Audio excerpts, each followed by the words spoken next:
So ayan guys, ayan pauwi na po tayo, lalabas na po tayo no. Dito sa Mactan Shrine, ayan.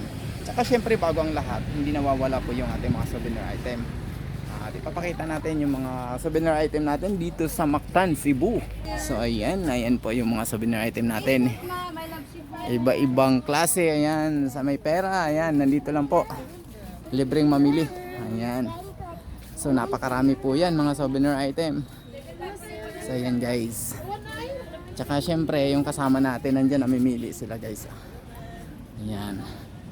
So napakarami po ng souvenir item. Ayan ha. Yan po yung mga souvenir item. Ayan. So ayan, namili kayo. Ano napili nyo? So ayan guys, yung aking mga kasama. Ayan, namimili sila ng kanilang mga souvenir. Ayan. Ayan. Ayan sila. Ayan. Namimili muna sila. Ayan, marami po yan. Hanggang doon po yan sa labas. Hanggang doon sa dulo. Pati sa labas mayroon din. So ayan, mamimili muna tayo guys.